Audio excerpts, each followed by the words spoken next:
Assalamu alaikum everybody. It's my weekly vlog post, and if it happens to be Friday, Jumu'ah Mubarakah. So a lot's happened within this past week.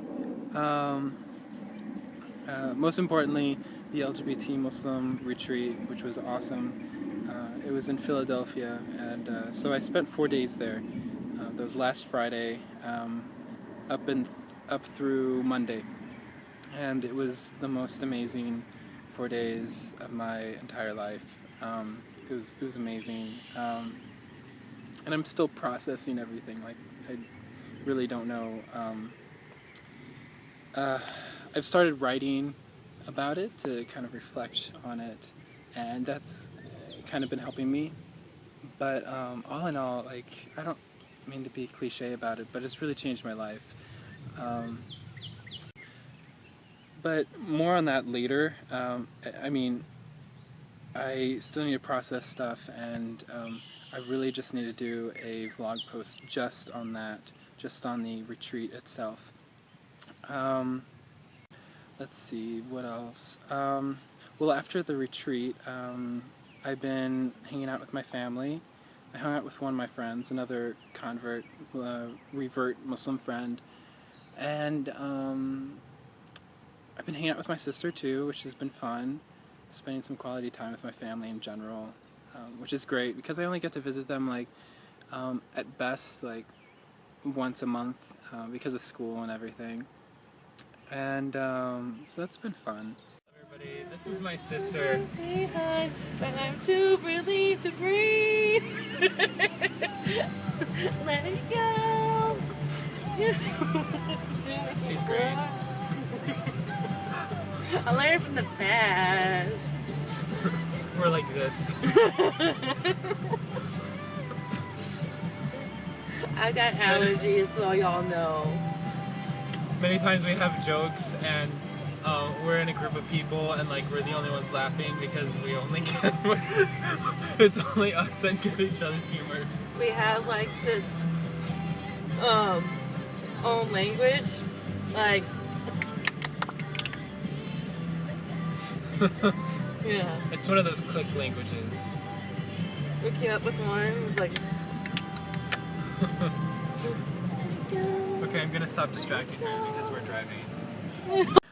What else? Oh, I wanted to talk just a little bit about the Jumu'ah prayer and the khutbah last week, and it was last Friday. So that was held at the retreat, and one of the founders of a Tawheed Jumu'ah Circle, Unity Mosque, that's in Toronto, he gave the khutbah, and it was awesome.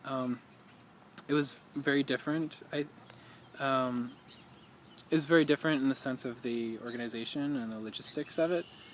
We all sat in a circle, and the second part of the khutbah, he invited people to give comments and kind of have a conversation, which was really interesting. And the prayer itself was, in the terms of the khatib, gender neutral. So it didn't matter what gender you were. You can just stand anywhere. We actually had a woman lead prayer, and so that was my first mixed gender prayer. Gender neutral is probably a better term. I really like that term, actually. Some takeaways for me. I have to look at my notes. Yeah. Okay, so this thing about ayatullah, is one of the things that really attracted me to Islam, something that really struck me when I first read the Quran. Say this concept of ayat, or signs of Allah, and it refers to verses in the Quran, and it also refers to things you see out in nature, or things that indicate God's existence. And so, for example, there's this verse, سَنُرِيهِمْ آيَاتِنَا فِي الْآفَاقِ وَفِي أَنفُسِهِمْ. So we will reveal our signs in the universe, and in your own selves. So these signs can be seen all throughout the world, all throughout the universe, and within our own selves too, which is very beautiful. And basically, in my understanding of it, it's It's as if ayat means reflections of the divine. And in the khutbah, we talked about how we treat the ayat of Quran, the verses of the Quran, and the book itself with a lot of reverence and respect. Oftentimes we make wudu, we make sure we're in a state of purity when we touch it, and we make sure we're in a state of concentration and reverence when we recite it. And we make sure it doesn't touch the ground. We treat it very well. And the Khatib was like, imagine if we treated other ayat of God the same way. What if we treated nature? What if we treated other human beings as we treat our holy book? Because everything is holy. Everything can be reflections of the divine, can be ayat of God. And so that really struck home for me. It's something that I've thought about before, but in the context of LGBT Muslims, it was just drove the point home for me. And we also discussed how, likewise, God is accessible to all. We are all signs of Allah, and likewise, we each have accessibility to God. It doesn't matter if we're men or women, gay, straight, bi, trans, whatever. As one verse has it, God is closer to us than our jugular vein.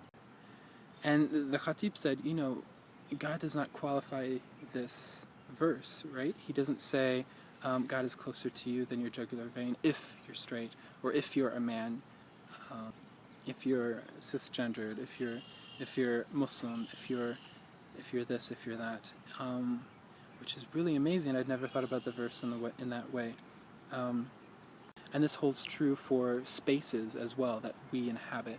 For example, prayer spaces. So there's a reported saying of the Prophet that says, whenever the time of prayer comes, make your prayer there. For the whole earth is a masjid. The whole world is a masjid.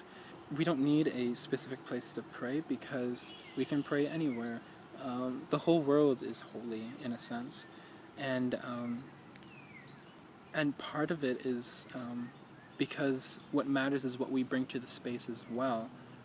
I'm bringing in something that I heard Ingrid Mattson say a few years ago, which really struck home for me.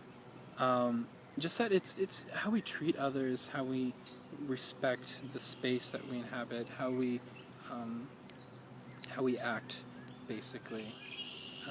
What creates sacred space for us? It's the way we act, the way we act in reverence and respect and compassion towards ourselves and towards our fellow human beings and fellow creatures that we share this world with, and towards just where we live and the places we inhabit.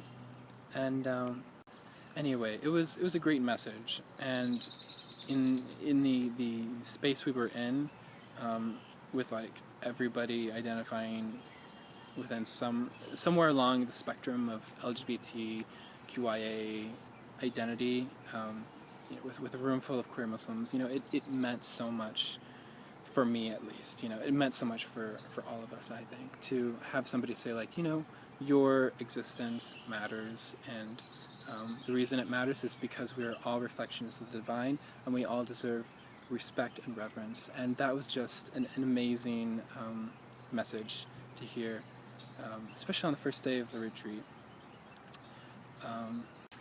Anyway, I have to go right now because I have to go to Jumu'ah prayer. And anyway, follow me. Look for new videos. I'm going to have a new video up and a blog post about the LGBT Muslim Retreat. And what else? I think that's it. Anyway, until later, Assalamu alaikum.